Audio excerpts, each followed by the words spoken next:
Assalamualaikum. Selamat pagi, selamat siang, selamat sore, selamat malam. Salam sejahtera untuk kita semua. Selamat datang kembali di channel Belajar di Perpustakaan. Pada video kali ini, kita akan belajar bersama tentang digitisasi koleksi.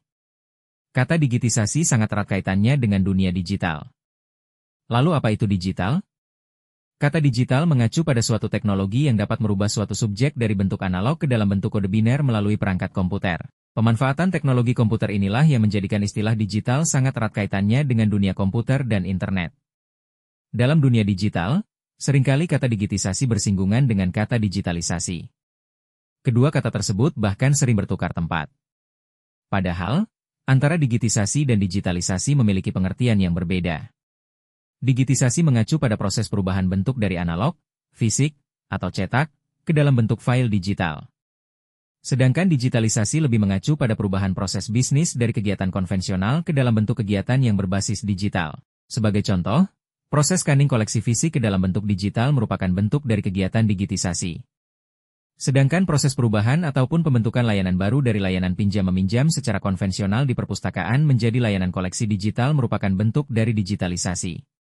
Dari sini jelas, bahwa antara digitisasi dan digitalisasi merupakan dua hal yang berbeda namun saling berkaitan. Lalu bagaimana perkembangan dunia digital itu sendiri? Terutama di bidang perpustakaan, perkembangan dunia digital di perpustakaan tentu tidak lepas dari perkembangan peradaban umat manusia. Pada era nomaden, manusia menyimpan ingatan kolektif mereka dalam bentuk tanda, gambar, atau simbol yang dipahatkan atau dipatenkan pada dinding gua, batu, ataupun tulang belulang. Penanda ingatan kolektif tersebut dibuat dengan tujuan agar bisa diwariskan oleh generasi penerus mereka. Selanjutnya, pada 2500 sebelum Masehi, di Mesir muncul bahan sejenis kertas yang dinamakan dengan papirus. Papirus merupakan sejenis rumput yang tumbuh di pinggiran Sungai Nil. Rumput tersebut kemudian diolah oleh bangsa Mesir untuk digunakan sebagai alas tulis sebagai pengganti kertas. Pada 1150-an, di wilayah Eropa menggunakan alas tulis yang berasal dari kulit binatang yang disebut dengan parchment atau yang dalam bahasa Indonesia dikenal dengan istilah perkamen. Kemudian, pada abad ke-12, masih di wilayah Eropa, dikenal sistem percetakan bergerak dengan nama incunabula. Barulah pada tahun 1440-an, ditemukan mesin cetak oleh John Gutenberg. Barulah pada tahun 1990-an, melalui perkembangan teknologi yang ada, dunia perpustakaan menerima kemunculan salah satu konsep baru perpustakaan, yaitu perpustakaan digital. Istilah tersebut mengacu pada pemanfaatan teknologi digital dalam dunia perpustakaan. Pertanyaannya kemudian, kenapa harus digital? Salah satu jawaban utamanya adalah karena digitisasi merupakan salah satu kegiatan penyelamatan koleksi fisik dari kerusakan yang ada. Selain itu, sebagai lembaga yang melayani masyarakat, perpustakaan perlu mengikuti perkembangan teknologi yang ada di masyarakat yang mereka layani. Saat ini, masyarakat telah lama memasuki era. Mulai dari e-generation, e-commerce, maupun e-book.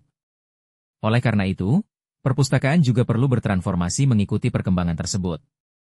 Melihat beberapa alasan yang telah disebutkan, ada beberapa kelebihan maupun kelemahan dari dunia digital. Kelebihan utamanya adalah menghemat ruang.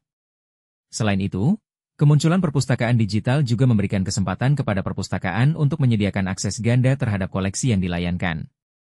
Kelebihan ketiga adalah koleksi digital kemungkinan dapat bertahan lebih lama daripada koleksi dalam bentuk fisik serta dapat berbentuk multimedia.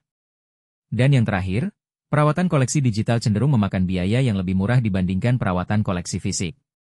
Meskipun demikian, ada beberapa kelemahan dari dunia digital. Pertama adalah belum semua SDM di sekitar kita mampu mewujudkan hal tersebut.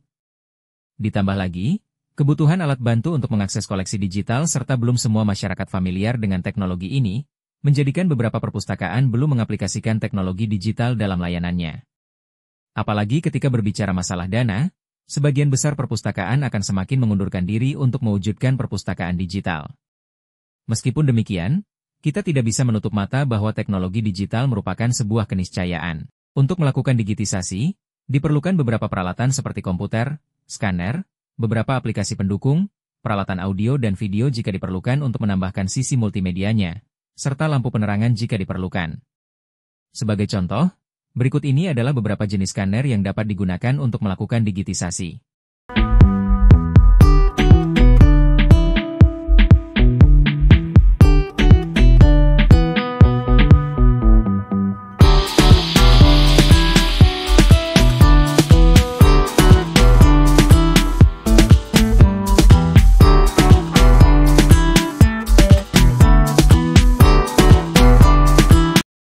Secara umum, kegiatan digitisasi ada dua macam.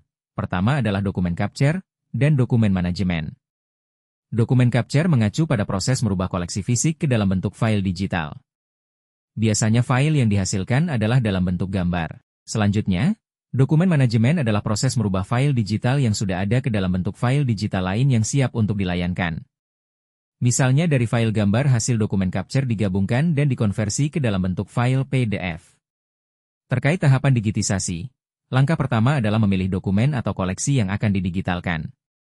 Dari berbagai koleksi perpustakaan yang ada, perlu ada proses seleksi atau pemilihan, koleksi mana saja yang akan dibuat dalam bentuk digital dan dilayankan melalui perpustakaan digital. Pada proses pemilihan ini sangat penting untuk mencermati terkait hak cipta. Setelah terpilih, jika diperlukan, maka dilakukan pembongkaran jilid. Selanjutnya dilakukan pemindaian serta pengeditan agar menghasilkan file digital yang sesuai dengan standar yang telah ditetapkan. File digital yang dihasilkan tadi kemudian dibuatkan metadata dan dimasukkan seluruh informasi metadata tersebut ke dalam basis data perpustakaan digital. Jika diperlukan, file digital yang telah berhasil diciptakan direproduksi dan disimpan dalam bentuk CD, DVD, hard disk, ataupun sejenisnya. Kemudian, terakhir, jangan lupa, jika di awal dilakukan pembongkaran jilid, maka koleksi yang telah didigitalkan perlu dijilid ulang agar tetap terawat dengan baik. Demikian penjelasan terkait digitisasi. Untuk video praktik digitalisasi akan dibuatkan secara terpisah. Semoga bermanfaat. Kurang lebihnya mohon maaf. Selamat pagi, selamat siang, selamat sore, selamat malam. Wassalamualaikum.